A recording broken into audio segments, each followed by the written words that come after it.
अध्याय 3991। तो क्या हुआ अगर तुम दोनों मिलकर काम करो? मैं तुम्हें फिर हरा दूंगा। शाश्वत शक्ति, विजय। बूम! तलवार की चमक के चारों ओर एक विचित्र शक्ति प्रवाहित हो रही थी। यही वो शक्ति थी जिसने इस राजसी आभा को उत्पन्न किया। वो किस प्रकार की शक्ति थी? असीम और विशाल। वहां एक शाश्वत मंच की आभा थी। ये शक्ति उत्पत्ति के नियमों और संसार की शक्ति से कहीं अधिक थी। ये भव्य और जीवंत थी और इसने संसार को झकझोर दिया। ब्रह्मांड, यह ऐसी चीज नहीं थी जिसे ब्रह्मांड स्तर का मार्शल योद्धा हासिल कर सके। स्लैश! एक पल के लिए दुनिया थम सी गई। हवा में केवल तलवार की चमक की आवाज गूंज रही थी। शाश्वत शक्ति! सीनियर गुआन के मुंह से विस्मय भरी आवाज निकली। वे अवाक थे और अपने भावों और हाव भाव पर काबू नहीं रख पा रहे थे। ऐसा लग रहा था मानो उन्होंने कोई भूत देख लिया हो। शाश्वत शक्ति! एक मध्यस्तरीय शैतान सम्राट के अंधकार में प्रेत द्वारा शाश्वत शक्ति की शक्ति को मुक्त किया गया। यही शाश्वत शक्ति थी। वह हैरान क्यों नहीं होता?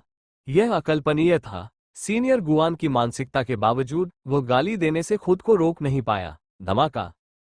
दुर्भाग्यवश, चाहे ये कितना भी अविश्वसनीय क्यों न हो, वो अंत को बदल नहीं सकता था। जैसे ही उसने शाश्वत शक्ति को महसूस किया, तलवार की चमक पहले ही गिर चुकी थी, जिससे एक दुखद और सुंदर लालिमा छा गई। वायु, टकराना, चमकीली सुनहरी भाले की रोशनी वहीं जम गई। वो 1 इंच भी आगे नहीं बढ़ सकी। सीनियर गुआन के चेहरे के भाव लगातार बदल रहे थे। वे अब अपना संयम नहीं रख पा रहे थे और स्तब्ध रह गए थे, लेकिन वे चुपचाप मौत का इंतजार नहीं कर सकते थे। उन्होंने गुस्से में चिल्लाया और उनकी आंखों में सुनहरी रोशनी और तेज हो गई। वे 2 चमकते सुनहरे सूर्यों की तरह लग रही थी। बूम! उसके हाथ में मौजूद स्वर्णिम युद्ध भाला लगातार चकाचौंध भरी रोशनी बिखेर रहा था। रहस्यमय स्वर्णिम चिन्ह प्रकट हुए और ऐसा लगा मानो वह अपने चारों ओर उत्पत्ति के नियमों की शक्ति को सक्रिय कर पा रहा हो। जैसे ही उसने लाल रंग की तलवार की चमक से मुक्त होने का प्रयास किया, भाले की चमक और भी तेज हो गई। लेकिन सब व्यर्थ था। लाल रंग की तलवार की चमक के कारण सुनहरे भाले की रोशनी 1 इंच भी नहीं हिल सकी। ऐसा लग रहा था मानो वह वहीं जम गई हो।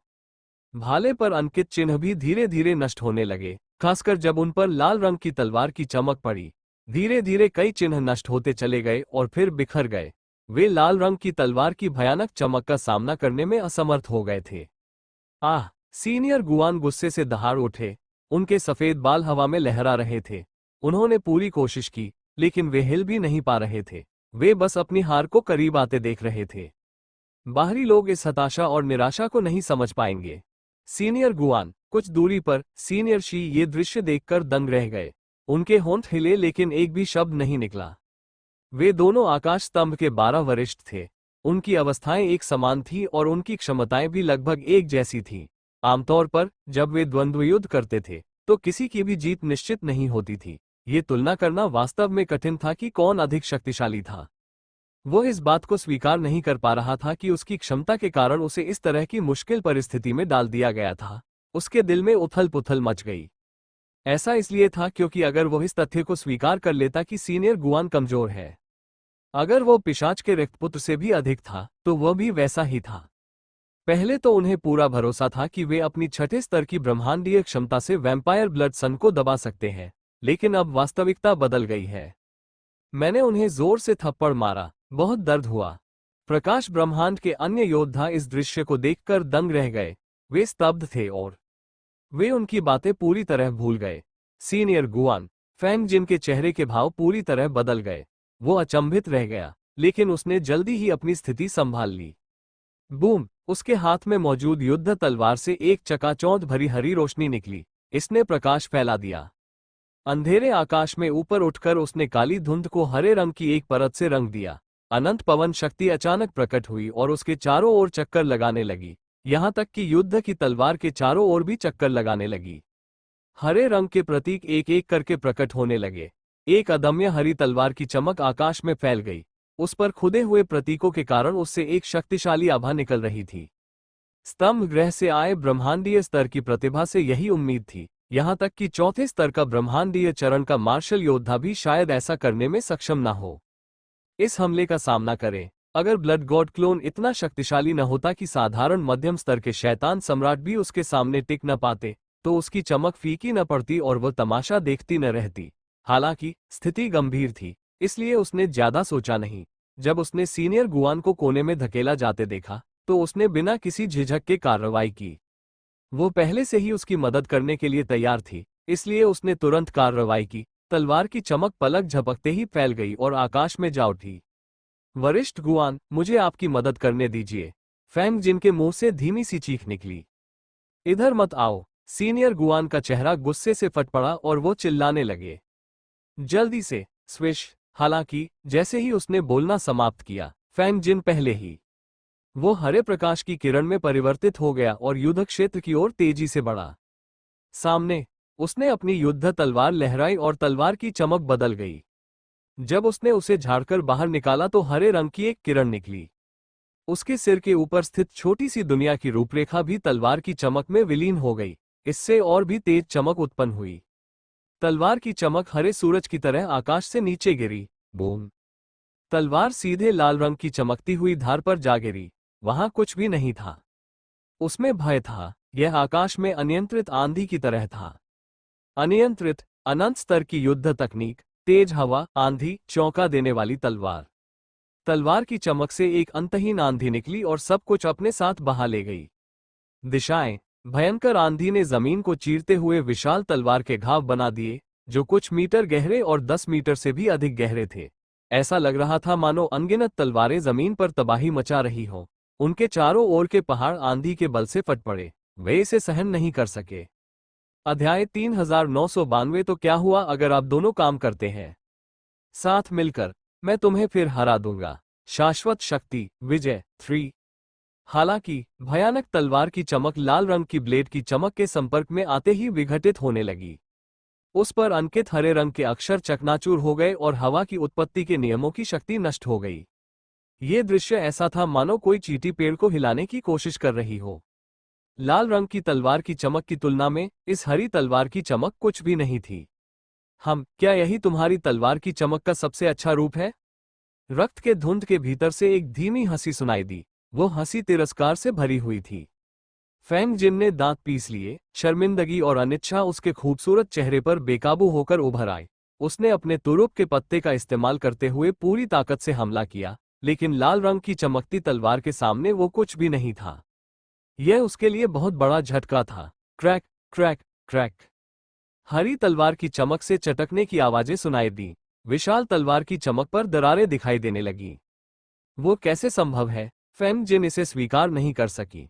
उनकी सबसे शक्तिशाली युद्ध तकनीक, उत्पत्ति के नियमों और विश्व शक्ति की उनकी सबसे शक्तिशाली शक्ति के साथ पल भर में ही बिखर गई। वो अब और अधिक देर तक टिक नहीं सकती थी। लेकिन अगर तुम दोनों मिलकर काम करो तो क्या हुआ? मैं फिर भी तुम्हें हरा दूंगा। इस क्षण हल्की हंसी एक ठंडी चीख में बदल गई। ये बदलाव इतना अचानक हुआ कि कोई भी समय पर प्रतिक्रिया नहीं कर सका।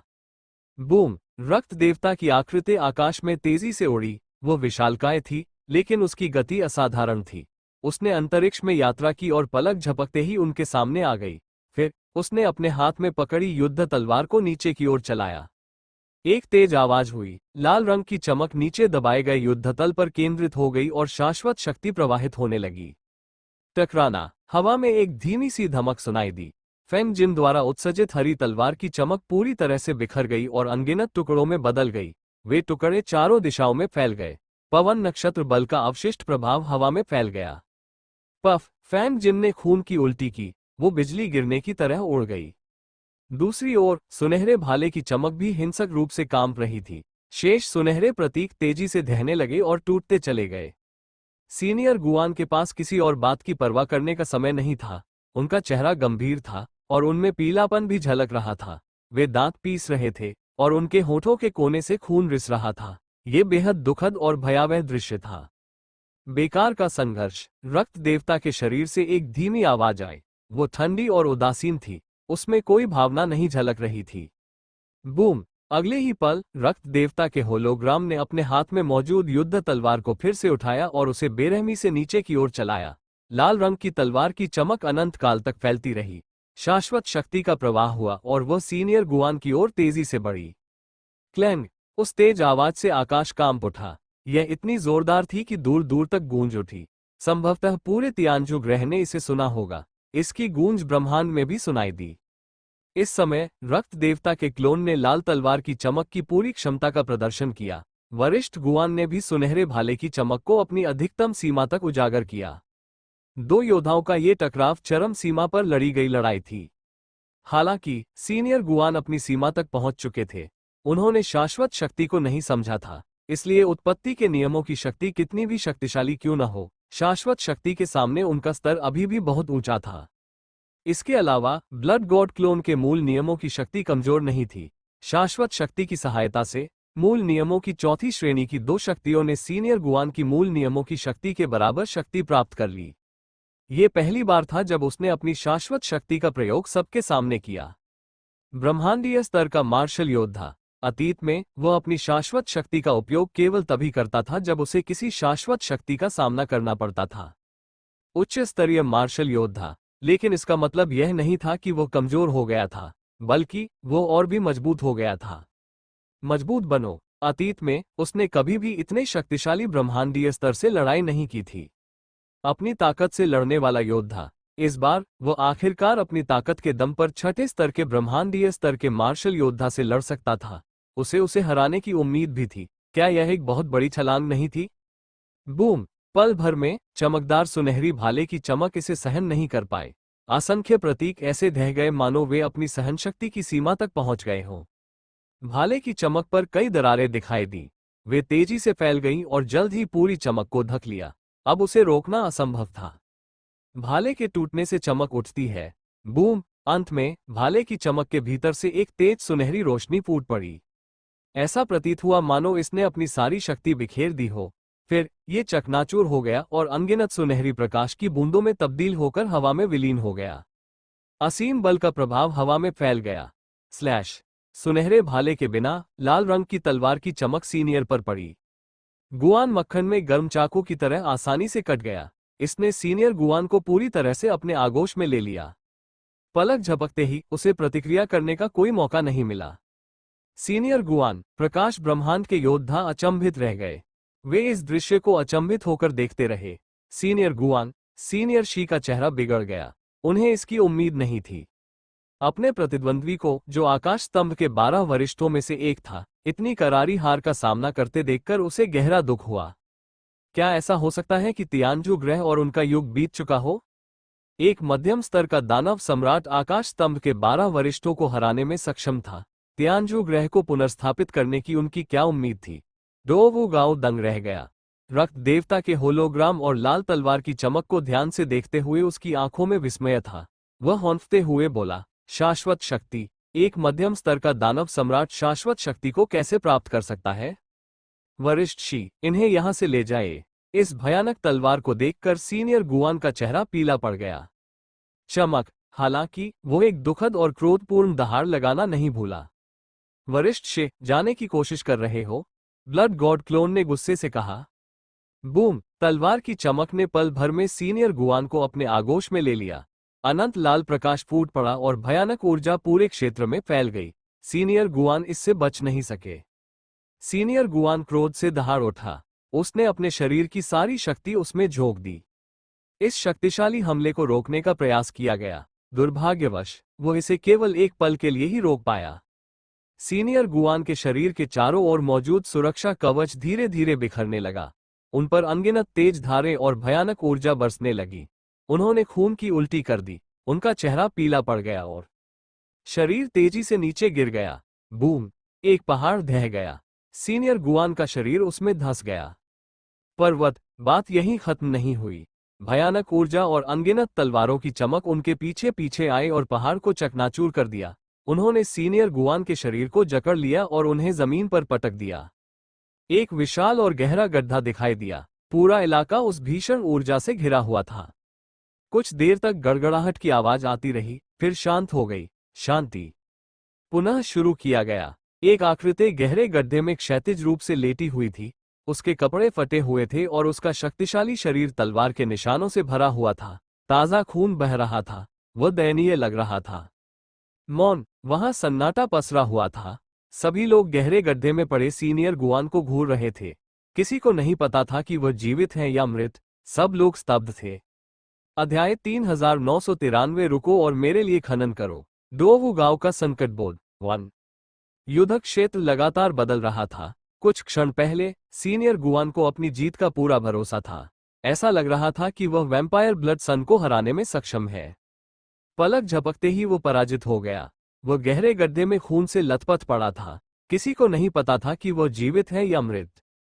उनकी दयनीय सूरत से अब उनकी दबंग और राजसी आभा झलकती ही नहीं थी। ये बेहद चौंकाने वाला था। आकाश स्तंभ के 12 वरिष्ठों में से एक होने के नाते वरिष्ठ गुआन अत्यंत प्रसिद्ध थे। पूरे तियानलान क्षेत्र में भी वे अपने असाधारण युद्ध कौशल के लिए जाने जाते थे। सामान्य स्तर के योद्धा भी उन्हें चुनौती देने का साहस नहीं करते थे। फिर भी वो एक मध्यम स्तर के शैतान सम्राट से हार गया। भला कौन इस पर विश्वास करेगा? यहां तक कि तियानजू ग्रह का प्रतिभाशाली व्यक्ति फैंग जिन भी तियानलान प्रादेशिक क्षेत्र में प्रसिद्ध था। बेशक उनकी ख्याति मुख्य रूप से युवा पीढ़ी में फैली हुई थी। ये सीनियर गुआन जैसे एक प्रसिद्ध बुजुर्ग से थोड़ी अलग थी। हालांकि कई लोग उन्हें तियानजू ग्रह का नया सितारा मानते थे। अगर उन्हें कुछ समय दिया जाता तो वे निश्चित रूप से तियानजू ग्रह के 12 वरिष्ठों को पीछे छोड़ देती और एक अधिक शक्तिशाली व्यक्तित्व बन जाती। आप कह सकते हैं कि तियानजू ग्रह के कई शक्तिशाली योद्धाओं को उससे बहुत उम्मीदें थीं। लेकिन अब वो ब्लड गॉड क्लोन से हार गई थी, जो एक मध्यम स्तर का शैतान सम्राट का अंधकार में रूप था। इतना ही नहीं, उसने सीनियर के साथ काम किया था। ब्लड गॉड क्लोन से निपटने के लिए गुआन को भेजा गया था। वो अकेली नहीं लड़ रही थी, ये लड़ाई अलग थी। दोनों ने हाथ मिलाने के बावजूद भी करारी हार का सामना किया। पल भर में वैम्पायर ब्लड सन और भी अधिक शक्तिशाली और विकृत हो गया। राक्षस, ये तो एक राक्षस था। उसके जैसा राक्षस शायद दसियों हजार या यहां तक कि लाखों वर्षों में भी प्रकट न हो। अब प्रकाश ब्रह्मांड में वान टैंग नाम का एक प्रतिभाशाली व्यक्ति था और अंधेरे प्रेतों के बीच एक पिशाच रक्तपुत्र था।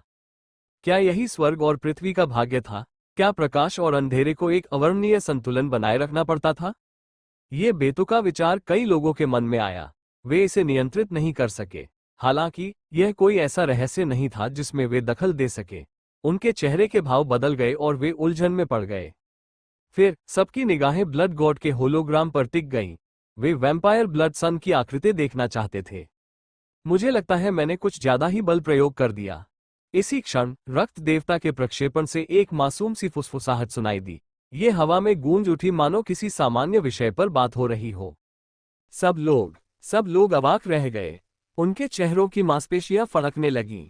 उनके दिल शिकायतों से भरे थे, लेकिन उन्हें समझ नहीं आ रहा था कि वे कहां से शिकायतें निकालें।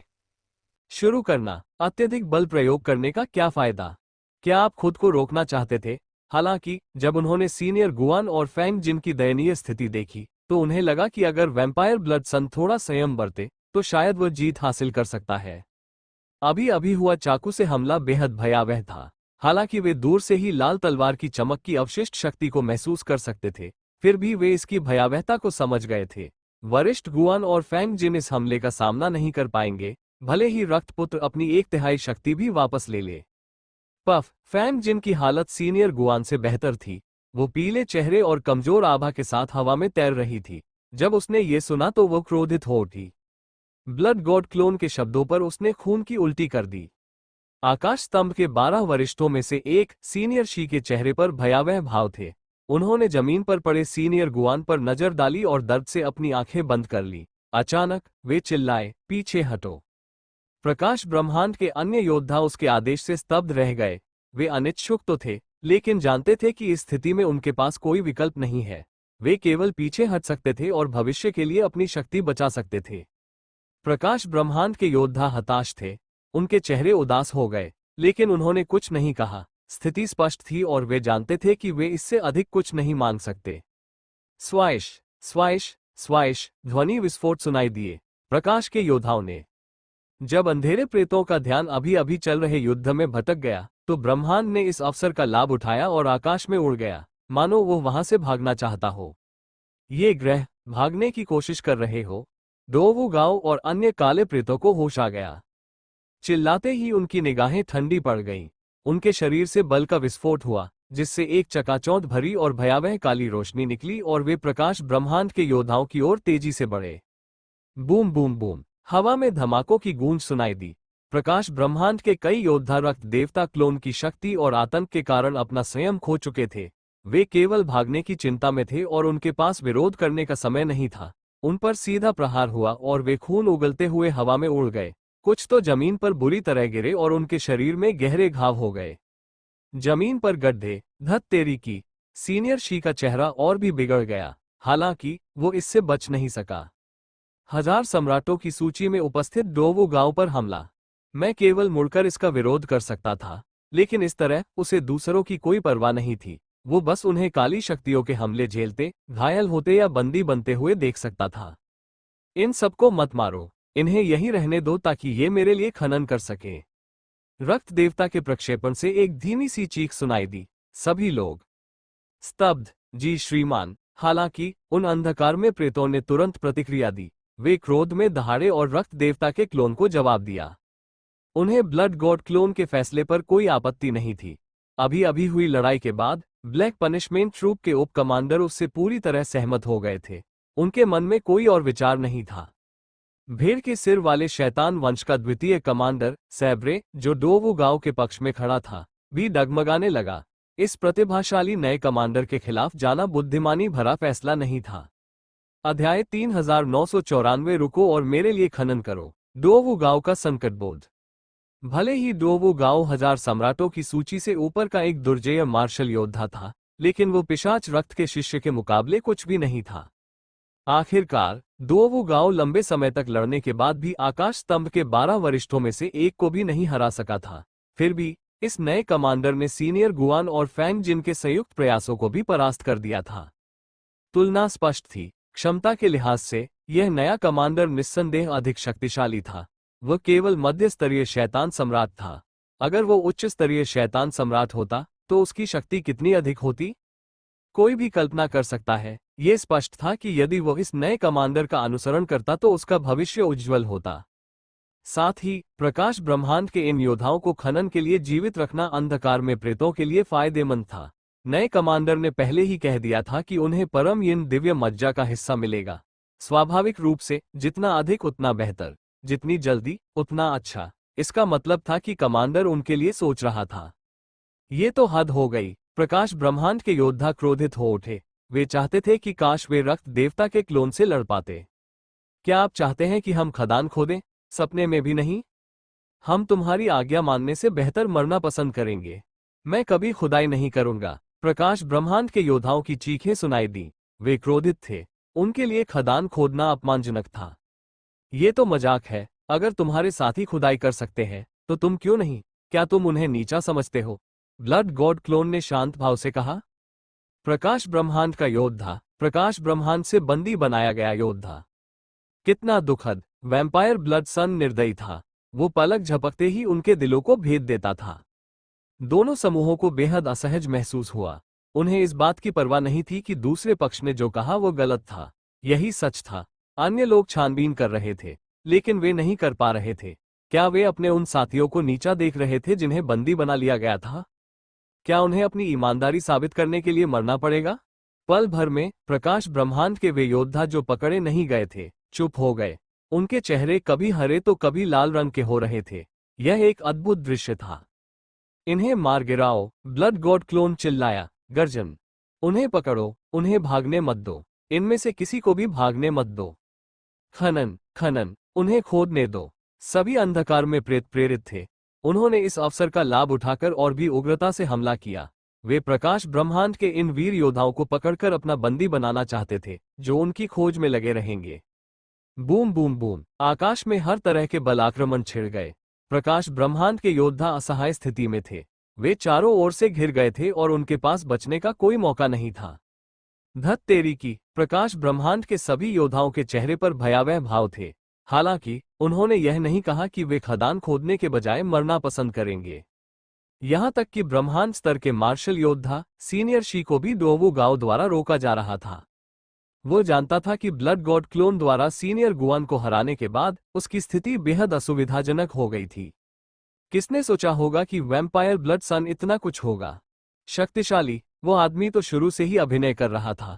प्रकाश ब्रह्मांड के युद्ध योद्धाओं के बिना वही सबसे शक्तिशाली होता।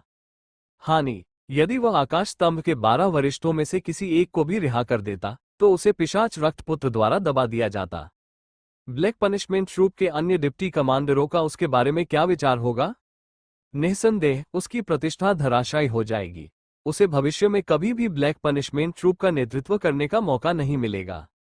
जैसे ही उसने इस बारे में सोचा, डोवो गांव के शरीर में मौजूद शक्ति उमड़ पड़ी और सीनियर शी पर लगातार हमला करने लगी। उसके सिर के ऊपर एक छोटे से संसार की घोर काली आकृति तैरने लगी, जिससे एक शक्तिशाली विश्व शक्ति निकल रही थी। ये बिना रुके आगे बढ़ती रही और दूसरे को नष्ट कर दिया। पार्टी की विश्व शक्ति, जब ब्रह्मांडीय स्तर के योद्धा आपस में लड़ते हैं, तो वे निश्चित रूप से एक दूसरे को नष्ट करने के लिए अपनी विश्व शक्ति का उपयोग करते हैं। आखिरकार, वे ब्लड गॉड क्लोन की तरह नहीं थे जो केवल शाश्वत स्तर की शक्ति ही प्राप्त कर सकते थे। बूम क्लैंग, आकाश में दिव्य प्रकाश चकाचौंध कर रहा था। काले प्रकाश और धरती के पीले प्रकाश ने आधे आकाश को रोशन कर दिया था। धातुओं के टकराने जैसी तेज आवाज हवा में गूंज उठी, बल की चमक और लपटें फूट पड़ी। उनके हथियारों से ये चकाचौंध कर देने वाला था, मरना। डोवो गांव अधीर हो रहा था। अन्य मार्शल योद्धाओं से लाइट यूनिवर्स के लोग एक के बाद एक पकड़े जा रहे थे, लेकिन फिर भी वो सीनियर शी को हरा नहीं सका। वो अपनी स्थिति कैसे बनाए रख सकता था?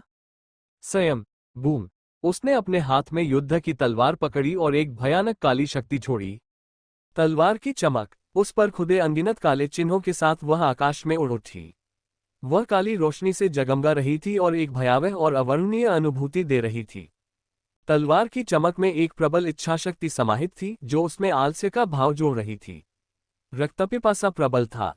बिल्कुल सही, यह एक विशेष इच्छाशक्ति थी जिसमें आलस्य और नरसंहार का संयोजन था।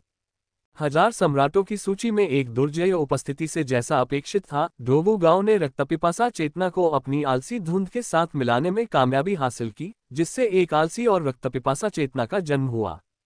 ऐसा करने वाले लोग बहुत कम थे। रक्तपिपासा की चेतना अत्यंत शक्तिशाली थी। अन्य इच्छाओं के साथ विलय करना कठिन था। यदि वह सावधान नहीं रहा और असफल हो गया, तो उसे दुष्परिणाम भुगतने पड़ सकते थे। हालांकि डोवो गांव सफल हो गया। आलस्य और रक्तपिपासा चेतना के विलय के बाद उससे उत्पन्न इच्छाशक्ति और भी मजबूत हो गई। जब वह तलवार की चमक में विलीन हुई, तो वरिष्ठ शी का भाव बदल गया। वह गंभीर हो गया। वह लापरवाही करने की हिम्मत नहीं कर सकता था। मरना। डोवो गांव चिल्लाया और काले प्रकाश की किरण में बदल गया। सीनियर शी की ओर तेजी से बढ़ा। उसने अपनी युद्ध तलवार निकाली और एक तलवार चलाई। तेज रोशनी हवा में फैल गई। ये हवा को चीरती हुई एक भयानक दृश्य बना रही थी। दृश्य, उच्च श्रेणी के शैतान सम्राट आलसी म्यास्मा की युद्ध तकनीक। ब्लेड। जैसे ही डोवो गांव क्रोध में दहाड़ा, तलवार की चमक नीचे गिरी और उसे हिलाकर रख दिया। आकाश। वह अब और पीछे नहीं हटेगा और अपने सभी तुरुप के पत्ते इस्तेमाल कर लेगा। यह उच्च कोटि के शैतान सम्राटों की युद्ध तकनीक थी। इसे शैतान टाइटन स्तर की युद्ध तकनीक का आधा चरण भी कहा जा सकता है।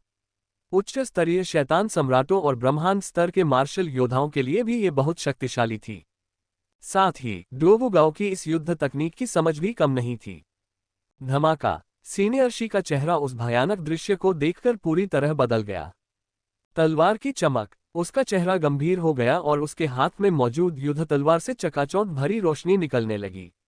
धरती के पीले रंग के प्रतीक प्रकट हुए और तलवार की चमक के चारों ओर घूमने लगे, मानो स्वर्ग और पृथ्वी की शक्ति को आकर्षित कर रहे हों। हजार पर्वत श्लेष। सीनियर शी के मुख से एक पुरानी और क्रोधित गर्जना निकली। इस समय उसकी आंखें भी सीनियर गुवान की तरह ही तेज पीली रोशनी बिखेर रही थीं। वह अपना पूरा जोर लगा रहा था। बूम। पल भर में उसकी छोटी सी दुनिया में एक अजीब दृश्य प्रकट हुआ। वह तैरने लगा। उसके सिर के ऊपर एक परछाई की तरह मंडरा रहा था। पहाड़। वहां एक के बाद एक पहाड़ थे। ऐसा लग रहा था कि और भी पहाड़ हैं। उनमें से 10,000 से अधिक। हर एक पर्वत विशाल और भव्य था। बस उसकी रूपरेखा ही दिखाई दे रही थी। पहाड़ों का प्रभाव ही लोगों पर एक अदृश्य दबाव डालने के लिए काफी था। ऐसा लग रहा था मानो सारे पहाड़ उन पर दबाव डाल रहे हों। ये बहुत ही भयानक था। ऐसा इसलिए था क्योंकि शिखर मात्र एक भ्रम था। इसने वास्तव में कोई दबाव नहीं डाला। किसी के भी सिर पर आ सकती है। ये बस एक हल्की सी आभा थी। अगर यह सचमुच आ जाए तो कितनी भयानक होगी। डोवो गांव गंभीर हो गया। हालांकि उसने अपनी तलवार की चमक पहले ही छोड़ दी थी, इसलिए उसके पास कोई विकल्प नहीं था। उसके प्रतिद्वंदी का हमला कितना भी शक्तिशाली क्यों न हो, उसे हराना ही था। उसके पास कोई दूसरा रास्ता नहीं था। स्लैश। ठीक उसी क्षण पहाड़ों और घाटियों के बीच अचानक एक तेज चमकती हुई तलवार प्रकट हुई। ऐसा लग रहा था मानो वह पहाड़ों से ही निकली हो, लेकिन साथ ही साथ ऐसा भी लग रहा था कि वह वहीं विद्यमान है। वह बस पूरी तरह से अभिभूत थी। पहाड़ों की आभा इतनी प्रबल थी कि उसे इसका एहसास ही नहीं हुआ। लेकिन यह महत्वपूर्ण नहीं था। सबसे महत्वपूर्ण बात यह थी कि जैसे ही ब्लेड की चमक दिखाई दी, एक भयानक दबाव फैल गया। ब्लेड की चमक से उत्पन्न दबाव ने पूरे क्षेत्र को घेर लिया। मरना, सीनियर शी चिल्लाया। गुस्से से उसकी आंखें चौड़ी हो गई थीं और उसके लंबे बाल सिर के पीछे बेतहाशा लहरा रहे थे। वह किसी पागल की तरह लग रहा था। ये बुजुर्ग सीनियर गुवान से भी ज्यादा हिंसक था। वह लंबा था और भव्य। उसके हाथ में पहाड़ों की आकृति वाली एक युद्ध तलवार थी। उसने एक कदम आगे बढ़ाया मानो वह कोई पहाड़ उठा रहा हो। क्लैंग। अगले ही पल उसने अपनी युद्ध तलवार निकाली। पहाड़ों के बीच तलवार की चमक एक घनी और भारी पीली चमक में बदल गई। वह पूरी ताकत से घोर अंधेरी तलवार की चमक से टकराए। पहाड़। अध्याय 3995 दो स्काई पिलस सीनियर्स को हराना। डिप्टी कमांडर डोगू गाओ, तुमने मुझे निराश किया। एक। क्लैंग। आकाश कांप रहा था। यह एक भयावह दृश्य था। पीली तलवार की चमक बेहद शक्तिशाली थी। जब उसने वार किया तो उसकी लंबाई 1000 फीट से भी अधिक थी। उसमें पहाड़ों की शक्ति समाहित थी और वह एक विशाल और अजेय अनुभूति प्रदान करती थी। विशाल। ये पहाड़ इतने विशाल थे कि आप कल्पना कर सकते हैं कि पहाड़ों की संख्या कितनी भयावह रही होगी। ब्लड गॉड क्लोन ने अनुमान लगाया कि यदि यह प्रवृत्ति जारी रही तो पहाड़ों की संख्या अनंत हो जाएगी। बेशक यह सैद्धांतिक था, असलियत में यह बेहद मुश्किल था। कितने लोग इसे कर सकते थे? उसी समय काली तलवार की चमक में व्याप्त हत्या की मंशा और आलसे एक साथ फूट पड़े। वे आकाश में उड़ गए और पहाड़ों के दबाव का सामना किया। Boom boom boom. दोनों ताकतें एक दूसरे को नष्ट कर रही थीं और कमजोर कर रही थीं। सीनियर शी का चेहरा भावहीन हो गया। उन्हें अपने शरीर और मन में आलस्य का भाव महसूस हुआ। वे हार मान लेना चाहते थे। उनके हृदय में निराशा भर गई। वे अब और लड़ना नहीं चाहते थे। ये भावना उसकी मंशा नहीं थी, बस उसकी आलस्य और भी बढ़ गई थी। चाहे वह किसी भी प्रकार की नकारात्मक ऊर्जा हो, एक बार जब वह बढ़ जाती है तो वह भयावह हो जाती है। विशेषकर मानव स्वभाव से उत्पन्न यह नकारात्मक शक्ति, इसका जीवित प्राणियों पर बहुत गहरा प्रभाव पड़ा। यह उनके हृदयों में शैतान की तरह थी। संक्षेप में कहें तो आंतरिक प्रभाव बाहरी प्रभाव से कहीं अधिक भयावह था। रक्तपिपासा चेतना सीनियर शी पर भी हावी हो गई, जिससे उनका शरीर जम गया। उनकी आंखों के सामने मानो लाशों का पहाड़ खड़ा हो गया था। उनकी आत्मा भयभीत और व्याकुल थी। पहले तो आलस्य था, फिर रक्तपिपासा जागृत हुआ। इन दोनों का आपस में कोई संबंध नहीं था, इसलिए वे एक ही समय में दुश्मन पर हमला करने में सक्षम हुए। हालांकि सीनियर शी अभी भी छठे स्तर के ब्रह्मांड स्तरीय मार्शल थे। योद्धा। उसकी इच्छाशक्ति इतनी प्रबल थी कि उसने जल्दी ही होश संभाल लिया। चिल्लाते हुए उसका चेहरा गुस्से से लाल हो गया। दबाव। ऐसा प्रतीत होता था मानो पहाड़ और घाटियां छोटी दुनिया के भ्रम से बाहर निकलकर धराशायी हो गई हो। वे नीचे गिर पड़ी। अंतरिक्ष कांप उठा और आयामी दरारें दिखाई देने लगीं। बूम। डोगू गांव की चेतना कांप उठी और उसके चेहरे के भाव बदल गए। वह पहाड़ों के दबाव को सहन नहीं कर सका। क्लैंग। दो चमकती तलवारें आपस में टकराईं और धातुओं के टकराने की ध्वनि सुनाई दी। असंख्य मंत्र चकनाचूर हो गए और उत्पत्ति के नियमों की शक्ति ने एक दूसरे को नष्ट कर दिया, जिससे जोरदार विस्फोट हुए। दरार। कुछ समय बाद चटकने की आवाज सुनाई दी। लड़ाई देख रहे सभी लोग घबराकर आवाज सुनकर तुरंत दोनों तलवारों की चमक की ओर देखने लगे। वे उत्सुक थे कि कौन जीता। प्रकाश ब्रह्मांड के योद्धाओं के लिए स्थिति इससे बदतर नहीं हो सकती थी। उन्हें उम्मीद नहीं थी कि वरिष्ठ शी अकेले ही उनकी रक्षा करेंगे, इसलिए उन्होंने आशा जताई कि वे डोगू गांव को हराकर स्वयं ही चले जाएंगे। शायद भविष्य में उन्हें बचाने का कोई मौका मिल जाए। उन अंधकार में प्रेतों के लिए जीत और हार पहले ही तय हो चुकी थी। डोगू गांव जीते या न जीते, इससे समग्र स्थिति पर कोई फर्क नहीं पड़ेगा। हालांकि इससे उन्हें ये पता चल जाएगा कि नए कमांडर और डोगू गांव में से कौन अधिक शक्तिशाली है। उन अंधकार में प्रेतों में इस बात को लेकर अत्यधिक जिज्ञासा थी। उनके भाव जटिल थे। Track track track. इस समय लगातार चटकने की आवाजें सुनाई दे रही थीं। वे हवा में गूंज रही थीं और बेहद कान फाड़ने वाली थीं। आखिरकार सबको समझ आ गया कि चटकने की आवाज कहां से आ रही है। ये तो अंधेरे में प्रकट होने वाले प्रेत की तलवार की चमक है। प्रकाश ब्रह्मांड के एक योद्धा ने आश्चर्य से कहा। ब्लड गॉड क्लोन की शक्ति ने उन्हें जबरदस्त उत्तेजना प्रदान की। वे ये देखकर चकित रह गए कि सीनियर शी की तलवार की चमक डोवुगाओ की तलवार की चमक से कहीं अधिक थी। क्या डोवुगाओ हारने वाला है? उन काली आकृतियों के चेहरों पर अजीब भाव थे। उन्होंने डोवुगाओ को देखा और उनके मन में यह विचार आया। उन्हें इस बात की चिंता नहीं थी कि प्रकाश ब्रह्मांड के ये योद्धा भाग निकलेंगे। भले ही डोवुगाओ हार जाए, फिर भी एक नया सेनापति तो होगा ही। इसीलिए वे अंधेरे प्रेत शो देखने के मूड में थे। हालांकि इस क्षण डोवुगाओ का चेहरा पूरी तरह बदल गया। उसे उम्मीद नहीं थी कि वह 12 बुजुर्गों का मुकाबला नहीं कर पाएगा। क्या वह वैम्पायर ब्लड सन से कमजोर था? गर्जन, वह अनिच्छा से भरा हुआ था। वह क्रोध में दहाड़ा और अपने शरीर में उत्पत्ति के नियमों की शक्ति को उग्र रूप से सक्रिय करने लगा। परिस्थिति को पलटना चाहता था। बूम! काली तलवार की चमक से चकाचौंध भरी रोशनी निकली। बिखरे हुए प्रतीक फिर से प्रकट हुए, मानो पीली तलवार की चमक को नष्ट करने का प्रयास कर रहे हों। दरार! डोवुगाओ की तलवार की चमक को कम नहीं आंकना चाहिए। जैसे ही वह फटी, पीली तलवार की चमक से चटकने की आवाजें सुनाई दी। दरारें दिखाई देने लगीं। दबाओ! सीनियर शी क्रोधित हो गए। उन्होंने क्रोध में चिल्लाते हुए आलसी धुंध और रक्तपिपासा के विरुद्ध कदम दर कदम आगे बढ़ना शुरू किया।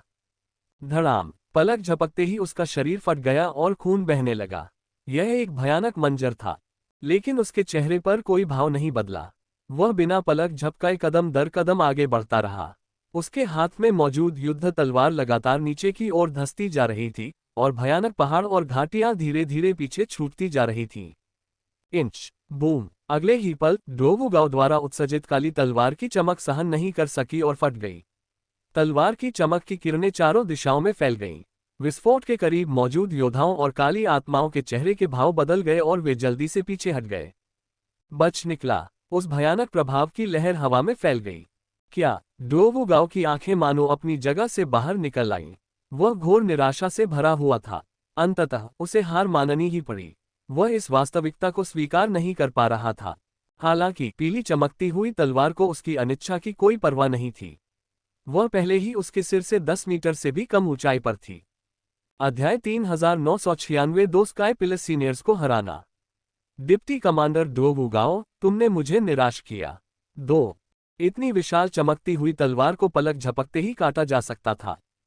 वह बहुत करीब था और दूसरी तरफ का मुख्य निशाना था। अब जब उसे रोकने वाला कोई नहीं था, तो तलवार की चमक तुरंत प्रकट हुई। तलवार की चमक की छाया डोवुगाओ की आंखों में प्रतिबिंबित हुई। अंततः उसके हृदय में भय उत्पन्न हो उठा। दुर्भाग्यवश तब तक बहुत देर हो चुकी थी। मुझे डोवुगाओ के हारने की उम्मीद नहीं थी। ऐसा लगता है कि वह नए कमांडर जितना अच्छा नहीं है। नए कमांडर का साथ देना ही सही है। उनका अनुसरण करने पर ही हमारा भविष्य उज्जवल होगा। डोवुगाओ अतीत की बात है। उप कमांडरों के चेहरों पर जटिल भाव थे। यह विचार उनके मन में अचानक और बिना किसी योजना के एक साथ उत्पन्न हुआ। आलसी धुंध वाले डोवुलुवान का चेहरा पीला पड़ गया। वह अविश्वास से भर गया था। डोवुगाओ स्वर्ग स्तंभ के 12 वरिष्ठों से हार गया। नहीं, वह 12 वरिष्ठों से नहीं हारा। वह नए कमांडर से हारा।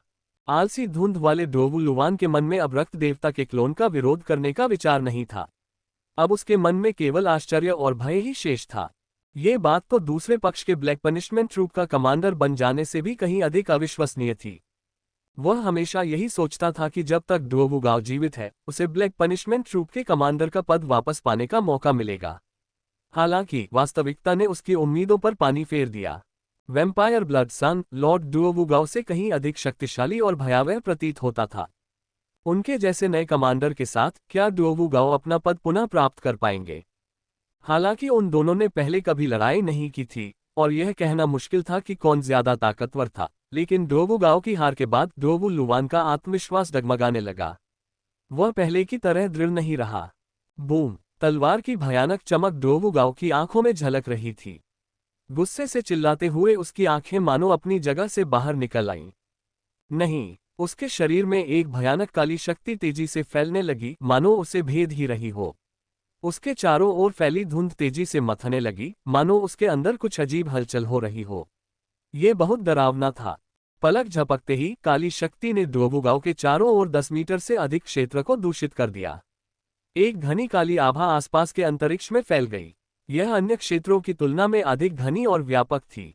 यदि प्रकाश तत्व के मार्शल योद्धा ने इस स्थान को शुद्ध करने के लिए पर्याप्त प्रयास नहीं किया, तो जल्द ही यह स्थान एक अंधकार में भूमि में परिवर्तित हो जाएगा। गर्जन। द्वावुगाओ के मुख से एक भयंकर दहाड़ निकली। उसकी आंखें अचानक लाल हो गईं और उसके शरीर में व्याप्त अंधकार में शक्ति किसी भी क्षण विस्फोट करने को तैयार प्रतीत हुई। सांस बस करो, रुक जाओ।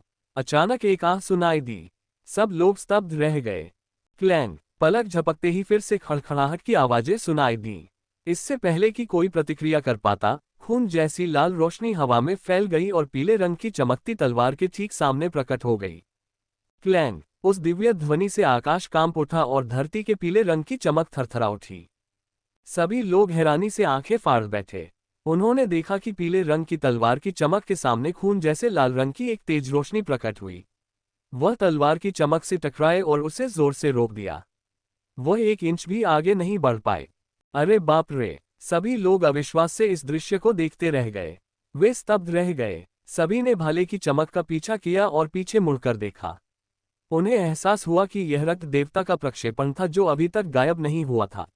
रक्त देवता के हाथ में एक भयानक रक्त लाल त्रिशूल प्रकट हो रहा था। उसके एक हाथ में तलवार और दूसरे हाथ में भाला था। अनेक बड़े हाथों ने मिलकर आकृतियां बनाई और वह वहां एक पर्वत की तरह खड़ा था। वह किसी शैतानी देवता की तरह दिख रहा था जो धरती पर उतर आया हो। एक असहनीय आघात सबके हृदय में समा गया। खून का बेटा। कमांडर। उनके चारों ओर विस्मयबोधक आवाजें सुनाई दे रही थीं। अंधेरे में दिखने वाली आकृतियां। उन्होंने अनुमान लगाया था कि अगर द्वावुगाओ सीनियर शी का मुकाबला नहीं कर पाता तो वैम्पायर ब्लडसन कार्रवाई करेगा, लेकिन उन्हें यह उम्मीद नहीं थी कि वह इस समय कार्रवाई करेगा और द्वावुगाओ के सबसे शक्तिशाली हमले को रोक देगा। यह तो बहुत बड़ा आश्चर्य था। द्वावुगाओ को भी इसकी उम्मीद नहीं थी। उसके चारों ओर की आभा एक पल के लिए जम गई और उसके शरीर से निकलने वाली भयानक काली शक्ति वहीं अटक गई। उसे उसके शरीर में ही जबरदस्ती दबा दिया गया। वह अभी अभी शैतान में बदलने ही वाला था। अपनी प्रतिष्ठा बचाने के लिए उसके पास डेविल ट्रांसफॉर्मेशन का उपयोग करने के अलावा कोई विकल्प नहीं था।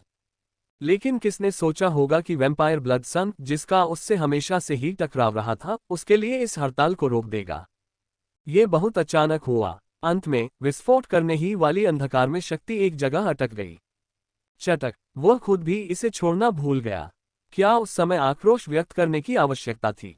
इसकी कोई आवश्यकता नहीं प्रतीत होती थी। द्वावुगाओ की आंखों की लालिमा थोड़ी कम हो गई। इस अवस्था में वह शैतानी रूपांतरण के बाद भी अपनी कुछ चेतना बनाए रख सकता था, इसलिए वह अभी भी स्थिति पर विचार करने में सक्षम था। स्पष्ट रूप से। लेकिन जितना अधिक वह ऐसा महसूस करता था, उतना ही अधिक वह निराश और असंतुष्ट होता जाता था। महसूस किया। दूसरे पक्ष ने कार्रवाई की। इसका मतलब था कि वह दूसरे पक्ष से कमजोर था। कुछ भी नहीं बदलेगा। उनकी प्रतिष्ठा को भारी नुकसान होगा। इसके अलावा दूसरे पक्ष ने उसकी मदद की। इससे उसे थोड़ा अच्छा महसूस हुआ। मामला पेचीदा था। उसे समझ नहीं आ रहा था कि इस पिशाच के बेटे का सामना कैसे करे। चलो इसे यहीं खत्म करते हैं। रक्त देवता के प्रक्षेपण से एक धीमी आवाज आई। ब्लड गॉड क्लोन ने द्वावुगाओ के विचारों को अनसुना कर दिया। उसने कार्रवाई की। अब द्वावुगाओ की प्रतिष्ठा को बढ़ाने और अपने प्रदर्शन के लिए दूसरों के प्रति उदारता। देखो, वह अपने और पूर्व कमांडर के बीच की दुश्मनी को नजरअंदाज करने और उस आदमी की मदद करने में सक्षम था। आप जैसे दूसरे नंबर के अधिकारियों और जनरलों को शायद अब पछतावा हो रहा होगा, लेकिन इससे क्या फर्क पड़ता है? आप अभी क्यों नहीं झुक रहे? अध्याय 3997 दो स्काई पिलस सीनियर्स को हराना। डिप्टी कमांडर द्वावुगाओ, तुमने मुझे निराश किया। इसके अलावा यहाँ के मामलों को निपटाने के बाद वह तुरंत उस ग्रह की ओर प्रस्थान करेगा जिसका उल्लेख उस दानव टाइटन ने किया था। उस समय उसे एक शक्तिशाली सेना की आवश्यकता होगी। वह द्वावुगाओ को अभी अपनी दानव रूपांतरण शक्ति का उपयोग करने और अपनी अंधकार में शक्ति को समाप्त करने की अनुमति नहीं देगा। किसी भी तरह से द्वावुगाओ 1000 सम्राटों की सूची में एक दुर्जेय उपस्थिति और एक उपयोगी उपकरण था। अगर द्वावुगाओ ने सीनियर शी को नहीं रोका होता तो वह अकेले दुश्मनों का सामना नहीं कर पाता। वह सीनियर गुवान को इतनी आसानी से नहीं हरा पाता। एक अच्छी संपत्ति का उपयोग अधिक महत्वपूर्ण क्षेत्रों में किया जाना चाहिए। जब वह उस ग्रह पर पहुंचेगा जिसके बारे में शैतान टाइटन बात कर रहा था, तो ड्रोवुगाओ को शैतान रूपांतरण का उपयोग करने के कई मौके मिलेंगे। लेकिन अभी वह समय नहीं था। बूम! जैसे ही उसने बोलना समाप्त किया, एक जोरदार विस्फोट हुआ। हल्बर्ट की चमक से अनंत रक्त लाल प्रकाश फूट पड़ा। मंत्र प्रकट हुए और उनमें समाहित उत्पत्ति के नियमों की शक्ति अत्यंत शक्तिशाली थी। ये धीरे धीरे आगे बढ़ता गया।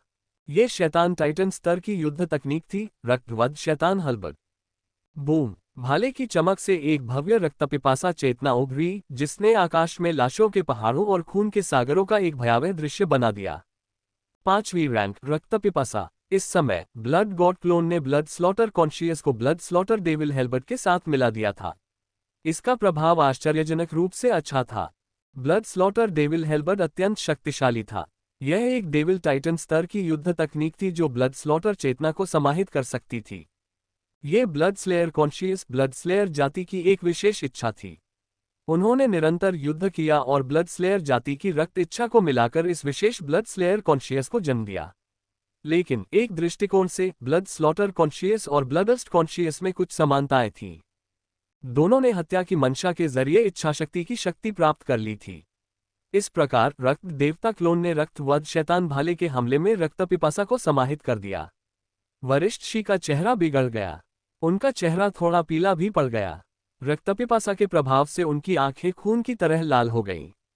वे रक्तपिपासा के भयावह दृश्य में डूब गए और उससे बाहर नहीं निकल पा रहे थे। दरार! इसी क्षण एक चटकने की आवाज सुनाई दी। पीली तलवार की चमक अंततः क्षीण हो गई। उस पर अंकित चिन्ह तेजी से बिखर गए। वह भाले के हमले का सामना नहीं कर सकी। ड्रोवुगाओ के साथ युद्ध के दौरान ब्लेड की चमक क्षीण हो गई थी, इसलिए वह अब अपनी सर्वोत्तम स्थिति में नहीं थी। भला वह ब्लड गॉड क्लोन के शक्तिशाली भाले के हमले का सामना कैसे कर सकती थी? बूम! अगले ही पल एक भीषण विस्फोट हुआ। धरती के पीले रंग की तलवार की चमक भाले की तेज रोशनी के प्रहार से फट पड़ी। ये पीले तारामंडल की तरह चकाचौंध भरी थी, लेकिन ये प्रकाश की अंतिम किरण थी। रक्त के रंग की लाल हल्बर्ट की चमक भयानक अवशिष्ट बल को भेदती हुई पलक झपकते ही सीनियर शी के सामने आ पहुंची। सीनियर शी ने बचाव करने की पूरी कोशिश की, लेकिन सब व्यर्थ था। उनके सामने मौजूद फोर्स शील्ड पल भर में चकनाचूर हो गई। उनका चेहरा पीला पड़ गया और उन्होंने खून की उल्टी कर दी। देखते ही देखते वे गंभीर रूप से घायल हो गए। वे उड़कर दूर जा गिरे। टकराना! भाले की चमक से असंख्य पर्वत भेद गए। उसी समय छेद दिखाई दिए। वरिष्ठ शी का शरीर छेदों से बाहर निकला और जमीन पर जोर से गिरा। धूल हवा में उड़ गई। कई लोग इस दृश्य को देखकर स्तब्ध रह गए। उन्हें काफी देर तक होश नहीं आया। पहले सीनियर गुवान थे, अब सीनियर शी हैं। आकाश स्तंभ के दोनों वरिष्ठ एक ही समय में इस पिशाची काली आकृति के हाथों हार गए। ये जादुई था, बिना देखे कौन विश्वास करेगा? व्यक्तिगत रूप से घटनास्थल पर मौजूद काली परछाइयां भी अचंभित रह गईं। वे शांत नहीं हो पा रही थीं। उन्हें लगा कि उनका नया कमांडर असाधारण रूप से शक्तिशाली है। उसने पिछले कमांडर ड्रोवुगाओ को भी पीछे छोड़ दिया था। ये आकाश स्तंभ के 12 वरिष्ठों में से 2 थे। इन्हें इतनी आसानी से कैसे हराया जा सकता था? ये तो वाकई एक राक्षस थे। आलसी ड्रोवुगाओ का चेहरा भी बदल गया। उसका चेहरा हरा सफेद पड़ गया और वह हक्का बक्का रह गया। उसने जटिल भावनाओं के साथ रक्त देवता के क्लोन को घूर कर देखा। उसकी आंखों में नाखुशी, अनिच्छा और यहां तक कि ईर्ष्या का भी भाव था। उप कमांडर ड्रोवुगाओ, आपने मुझे निराश किया। इसी क्षण रक्त देवता के प्रक्षेपण से एक शांत आवाज आई। रक्त देवता का प्रक्षेपण अंततः लाल प्रकाश की एक चमक के बीच गायब हो गया, जिससे रक्त देवता के क्लोन का स्वरूप प्रकट हुआ। रक्त देवता वेदी को हटा दिया गया और वह आकाश में विलीन हो गई। रक्त की चमक ऐसे गायब हो गई मानो कभी आई ही न हो। ड्रोवुगाओ के चेहरे की मांसपेशियां फड़कने लगीं। वह बेहद खराब मूड में था। अध्याय 3998 आदर।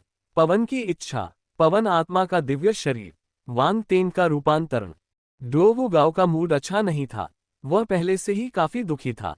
अब उसे वैम्पायर ब्लड सन द्वारा उपहास का सामना करना पड़ रहा था, जिसे वह अतीत में नीचा समझता था। ये घोर विरोधाभास उसे असहज कर रहा था।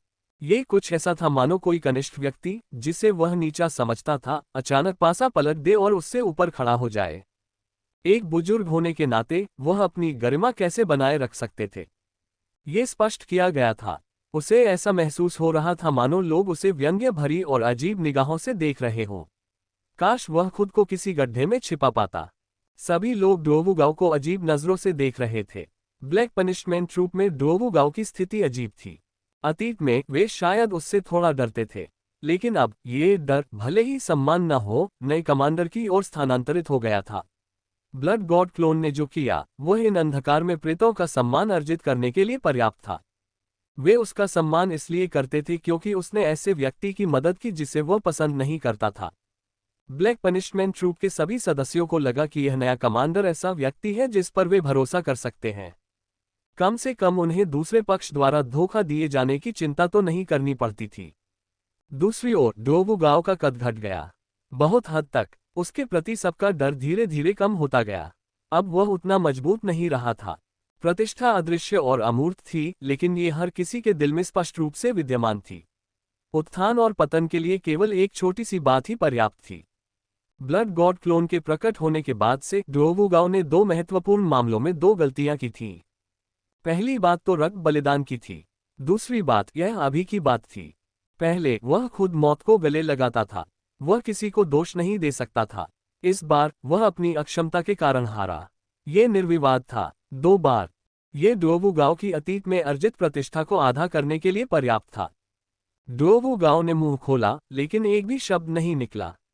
वह मुड़कर जाना चाहता था, लेकिन अगर उसने ऐसा किया तो उसे शर्मिंदगी उठानी पड़ेगी। दूसरे सोचेंगे कि वह हार बर्दाश्त नहीं कर सकता। जब रक्त देवता के क्लोन को एहसास हुआ कि उसने अपना लक्ष्य प्राप्त कर लिया है, तो उसने ड्रोवुगाओ को चिढ़ाना बंद कर दिया। कभी कभी एक वाक्य ही काफी होता है। ज्यादा बोलना ठीक नहीं होता। इसलिए उसने अन्य काले प्रेतों की ओर मुड़कर शांत भाव से आदेश दिया, रक्षकों, आकाश स्तंभ के इस बुजुर्ग को पकड़ो और उससे खदानें खुदवाओ। जी हाँ, काले रंग के प्रेतों का वह समूह उत्साहित हो गया। वे उस स्थान की ओर दौड़े जहां सीनियर शी गिरे थे। ये आकाश स्तंभ के 12 वरिष्ठों में से 2 थे। यहां तक कि जब उन्होंने तियानजू ग्रह पर घात लगाकर हमला किया, तब भी वे आकाश स्तंभ के 12 वरिष्ठों को बंदी नहीं बना पाए। उन्होंने केवल कुछ सामान्य ब्रह्मांडीय स्तर के मार्शल योद्धाओं को ही पकड़ा।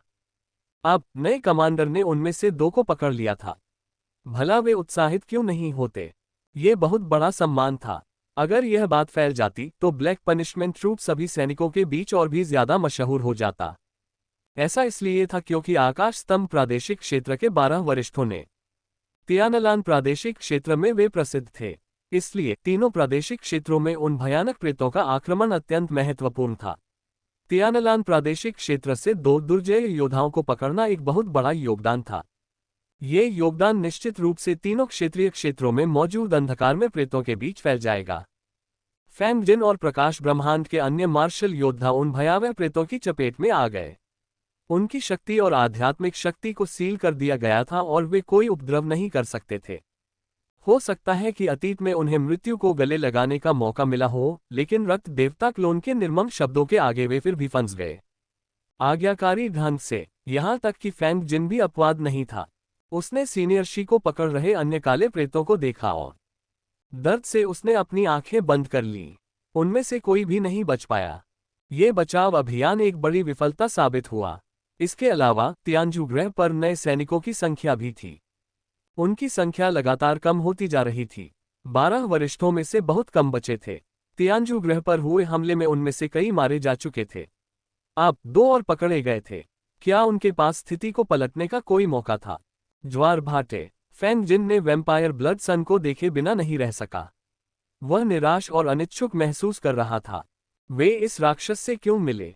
यदि दूसरा पक्ष 12 बुजुर्गों जितना शक्तिशाली न होता तो वे, अगर वह लाइट यूनिवर्स के अन्य मार्शल योद्धाओं को बचाने में सक्षम होता तो पकड़ा नहीं जाता।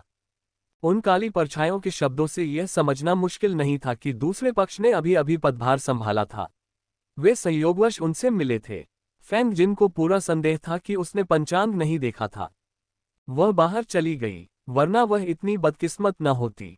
वह अपने जीवन में कभी इतनी बदकिस्मत नहीं रही थी। दूसरी ओर प्रकाश ब्रह्मांड के अन्य मार्शल योद्धा भी हैं। उनकी हालत भी कुछ बेहतर नहीं थी। जब उन्होंने देखा कि सीनियर शी भी पकड़े गए हैं, तो वे हताश हो गए और उनके मन में प्रतिरोध करने का कोई विचार नहीं रह गया। प्रकाश ब्रह्मांड के इन योद्धाओं के हृदय निराशा से भर गए थे। ब्लड गॉड क्लोन ने इस अचानक शुरू हुए बचाव अभियान को समाप्त कर दिया। उसने चारों ओर नजर घुमाए और गंभीर दिखने वाले उन प्राणियों की आंखों में कट्टरता और सम्मान का भाव देखा। वह मन ही मन मुस्कुराया। प्रकाश ब्रह्मांड के इन वीर योद्धाओं की हार व्यर्थ नहीं हुई थी। उन्होंने उनकी प्रतिष्ठा बढ़ाने में बहुत बड़ा योगदान दिया। इस तरह उसे उस ग्रह पर जाने की चिंता नहीं करनी पड़ेगी जिसका जिक्र शैतान टाइटन ने अपने मिशन के लिए किया था। अंधेरे प्रेत भी नहीं होंगे। अब उसकी अवज्ञा मत करो। उनके लिए उसकी अवज्ञा करना असंभव था। अगर उन्होंने ऐसा किया भी तो वे अंधकार में प्रेत जो उनके प्रति सम्मान और कट्टरता विकसित कर चुके थे, सहमत नहीं होंगे। अध्याय 3999 सम्मान। पवन की इच्छा। पवन आत्मा का दिव्य शरीर। वांग तेन का रूपांतरण। यहां तक कि उन अंधकार में शक्तियों के सेनापति और उप कमांडर भी उसके साथ शामिल हो सकते हैं। आखिरकार उसने जो क्षमता प्रदर्शित की वह ब्लैक पनिशमेंट ट्रूप को डराने और उन्हें समझाने के लिए काफी थी। ये प्रतिष्ठा का लाभ था। जो कोई भी इस चलन का उल्लंघन करता वह मुसीबत मोल लेता। संक्षेप में जनता का समर्थन उपयोगी साबित हुआ। फिर उसने गिरे हुए एट्रीब्यूट बबल्स को देखा। उसकी आंखों में हल्की सी चमक आ गई। 12 बुजुर्गों और वायु तत्व के प्रतिभाशाली लोगों द्वारा अपने कौशल का प्रदर्शन करते समय ही वह ईर्ष्या कर रहा था। अब आखिरकार उसे भी उनके एट्रीब्यूट बबल्स मिल सकते थे। ब्लड गॉड क्लोन की युद्ध तकनीक और मूल शक्ति में जबरदस्त वृद्धि हुई। अब मुख्य शरीर की बारी थी। उन्हें लेने के लिए उसने तुरंत अपनी आध्यात्मिक शक्ति का प्रयोग किया और अपने चारों ओर मौजूद सभी गुण बुलबुलों को एकत्रित कर लिया। स्वर्गलोक आत्मा 15500। विल ऑफ विंड चौथा स्थान तारांकन 2000। पवन आत्मा का दिव्य शरीर चौथे स्थान का तारांकन 3200। नक्षत्र बल पवन तारांकन 25000। तेज हवा आंधी चौंका देने वाली तलवार 6500। टेम्पेस्ट डोमेन एकीकरण चरण तारांकन 2500। पवन की उत्पत्ति चौथा स्थान तारांकन 1200। वांग टेन के शरीर में सबसे पहले जो गुण बुलबुले दिखाई दिए वे तियान्जू ग्रह से आए वायु तत्व के प्रतिभाशाली फैंग जिनके थे। वांग टेंग ने अपनी आंखें दोबारा खोली। वह हंसी और आंसुओं के बीच फंसा हुआ था। और भी विशेषता बुलबुले। उसने अजीब से भाव से अपनी ठुड्डी को छुआ। मुझे ऐसा क्यों लग रहा है कि ब्लड गॉड क्लोन मुझसे ज्यादा मेहनत कर रहा है। उसके पास ज्यादा सोचने का समय नहीं था। गुणों से भरे बुलबुलों में समाहित विभिन्न ऊर्जाएं उसके शरीर में प्रवाहित हुईं, जिससे उसमें एक जादुई परिवर्तन और उदात्तीकरण हुआ। स्वर्गलोक की आत्मा। यह आत्मा का गुण था। वांग तेंग आश्चर्यचकित था। उसकी आध्यात्मिक शक्ति अभी भी स्वर्ग स्तर पर अटकी हुई थी, लेकिन परमयीन दिव्य मज्जा के साथ वो ब्रह्मांड स्तर तक पहुंचने में सक्षम हो सकता था। ये आध्यात्मिक गुण उसकी नींव को मजबूत कर सकते हैं। साथ ही उसे अपनी नींव को सुदृढ़ करने के लिए अपने समय का सदुपयोग करना चाहिए, अन्यथा उसके लिए सफलता प्राप्त करने में बहुत देर हो जाएगी। स्वर्गलोक और ब्रह्मांडीय स्तर के बीच एक बहुत बड़ा अंतर था। वांग तेंग कई ब्रह्मांडीय स्तर के मार्शल योद्धाओं से मिल चुका था, जिनमें उच्च स्तरीय दानव सम्राट और मध्य स्तरीय दानव सम्राट शामिल थे। उनकी आध्यात्मिक शक्ति ब्रह्मांडीय स्तर या उच्च स्तरीय दानव सम्राटों तक नहीं पहुंची थी। वे अभी भी स्वर्गलोक और मध्य स्तरीय दानव सम्राटों के स्तर पर ही अटके हुए थे। इससे कुछ साबित हुआ। स्वर्गलोक और ब्रह्मांड लोक के बीच बहुत बड़ा अंतर था। इसे पार करना कठिन था। वांग टेंग के स्तर पर आकर उन्हें समझ में आया कि यह खाई क्यों मौजूद है। संक्षेप में उसे अपनी आध्यात्मिक शक्ति को रूपांतरित करने की आवश्यकता थी, ताकि उसमें जीवन और संसार की शक्ति समाहित हो सके और वह लघु संसार के साथ विलीन हो सके। साथ ही यह एक ब्रह्मांडीय स्तर के मार्शल योद्धा की छोटी दुनिया को उन्नत करने की प्रक्रिया थी। दरअसल जब वह ब्रह्मांडीय क्षेत्र में पहुंचा तब तक उसकी आध्यात्मिक शक्ति उसके शरीर में मौजूद ब्लैक होल में समाहित हो चुकी थी। स्वर्गलोक में उनके शरीर के ग्रहीय क्षेत्र में एक परिवर्तन हुआ और उसमें जीवन का संचार हुआ। हालांकि उनकी अधिकांश ऊर्जा ग्रहीय क्षेत्र में समाहित हो गई थी। उनकी आध्यात्मिक शक्ति में कोई परिवर्तन नहीं हुआ, वह केवल ग्रहीय क्षेत्र में ही विद्यमान थी। इन दोनों के बीच एक संबंध था। यदि वह अपनी आध्यात्मिक शक्ति को ब्रह्मांडीय स्तर तक बढ़ाना चाहता था तो उसे अपनी आध्यात्मिक शक्ति में जीवन का वरदान प्राप्त करना आवश्यक था। यह उसकी मार्शल आर्ट को ब्रह्मांडीय स्तर तक उन्नत करने की तैयारी थी। आप कह सकते हैं कि आध्यात्मिक शक्ति में जीवन का वरदान प्राप्त करने के बाद ब्रह्मांडीय स्तर तक उन्नत होना ही सर्वोत्कृष्ट उपलब्धि थी। उस समय वह एक सामान्य ब्रह्मांड स्तर के मार्शल योद्धा की तुलना में कई गुना अधिक शक्तिशाली होगा। कई विश्वस्तरीय मार्शल योद्धा अपनी आध्यात्मिक शक्ति को विश्वस्तरीय स्तर तक केवल बाद के चरणों में ही पहुंचा पाए। उनकी नींव इतनी मजबूत नहीं थी कि उन्हें इसे धीरे धीरे बढ़ाना पड़ा। अंतर स्पष्ट था। संक्षेप में कहें तो ब्रह्मांड स्तर तक पहुंचने से पहले ही अपनी आध्यात्मिक शक्ति को ब्रह्मांड स्तर तक उन्नत करने में सक्षम प्रतिभावान लोग बहुत कम थे। ब्रह्मांड में ऐसे लोग बहुत कम थे। उन्हें न केवल जीवन की शक्ति को एकीकृत करने की आवश्यकता थी, बल्कि उन्हें दुनिया की शक्ति को भी एकीकृत करने की आवश्यकता थी। विश्व शक्ति केवल ब्रह्मांड स्तर के योद्धाओं के पास ही होती है। समझ में नहीं आया। यह एक विरोधाभास था। यदि वह ब्रह्मांडीय स्तर तक नहीं पहुंचा होता तो उसके पास विश्व की शक्ति कैसे हो सकती थी? अतः उसकी आध्यात्मिक शक्ति का ब्रह्मांडीय स्तर तक पहुंचना असंभव था। इस प्रकार कई लोगों ने ब्रह्मांड स्तर तक उन्नति करने के बाद ही धीरे धीरे अपनी आध्यात्मिक शक्ति को ब्रह्मांड स्तर तक बढ़ाया। हालांकि अपनी आध्यात्मिक शक्ति को जीवन और संसार की शक्ति के अधीन करना निस्संदेह अत्यंत कठिन था। यदि वह सावधान नहीं रहता तो इस प्रक्रिया के दौरान अकल्पनीय परिणाम हो सकते हैं। इन दोनों शक्तियों का विलय, जीवन की शक्ति का विलय करना, जीवन के उद्गम और उसके मूल का विलय करने जैसा था। एक योद्धा की आत्मा का उद्गम, यह एक निषिद्ध क्षेत्र था। सभी जानते थे कि आत्मा की उत्पत्ति और जीवन की उत्पत्ति मौलिक रूप से भिन्न, भले ही वे एक ही शरीर में हों और उनके बीच कोई विचित्र संबंध हो, फिर भी वे अलग अलग थे और एक दूसरे में विलीन नहीं हुए। एक ऊर्जा, इससे कुछ साबित हुआ। इसका मतलब ये था कि वे एक ही शक्ति नहीं थे। वे एक समान नहीं हो सकते थे। न ही अनौपचारिक रूप से विलय किया गया। जीवन की शक्ति और विश्व शक्ति को अपनी आध्यात्मिक शक्ति में समाहित करके अगर उसके पास शक्ति होती तो वह दोनों शक्तियों को मिला नहीं पाता। इसके बजाय उसकी आध्यात्मिक शक्ति में परिवर्तन होता और वह एक नई शक्ति में परिवर्तित हो जाती। स्तर, जब कोई ब्रह्मांडीय स्तर का मार्शल योद्धा अपनी ब्रह्मांडीय स्तर की आध्यात्मिक शक्ति का उपयोग करता है तो उसके द्वारा उत्सर्जित शक्ति की तुलना स्वर्गीय स्तर के मार्शल योद्धा की शक्ति से नहीं की जा सकती। ऐसा लगता है कि मैं ज्यादा पीछे नहीं रह सकता, वांग टेंग ने आश्चर्य व्यक्त किया। वह स्वयं ब्लड गॉड क्लोन के संदेश से लगता है कि वह जल्द ही रवाना होने वाला है। उस समय उसे एक जगह ढूंढने और मुख्य पिंड के टेलीपोर्ट होने के लिए अंतरिक्ष निर्देशांक छोड़ने का मौका मिलेगा। अध्याय 4000 सम्मान, पवन की इच्छा, पवन आत्मा का दिव्य शरीर, वांग टेंग का रूपांतरण। इस प्रकार मुख्य दल के तियानलान प्रादेशिक क्षेत्र में पहुंचने का समय नजदीक आता जा रहा था। जब वह तियानलान प्रादेशिक क्षेत्र में पहुंच जाएगा तो वह अधिक से अधिक एट्रीब्यूट बबल प्राप्त करने के लिए कड़ी मेहनत करना शुरू कर देगा। वांग टेंग ने तुरंत ही 15,500 आध्यात्मिक गुणों को आत्मसात कर लिया। फैंग जिन की क्षमता तो शक्तिशाली थी, लेकिन उसकी आध्यात्मिक प्रतिभा उससे कमतर थी। बेशक यह इस बात पर निर्भर करता था कि वह किससे प्रतिस्पर्धा कर रही है। वांग टेंग की तुलना में वह स्वाभाविक रूप से कमजोर थी। हालांकि एक सामान्य मार्शल योद्धा की तुलना में उसकी आध्यात्मिक शक्ति असाधारण थी। दुर्भाग्यवश उसकी मुलाकात वांग टेंग के ब्लड गॉड क्लोन से हो गई। रक्त देवता का क्लोन आध्यात्मिक शक्ति के मामले में मुख्य शरीर जितना शक्तिशाली नहीं था, लेकिन फिर भी वह बेहद ताकतवर था।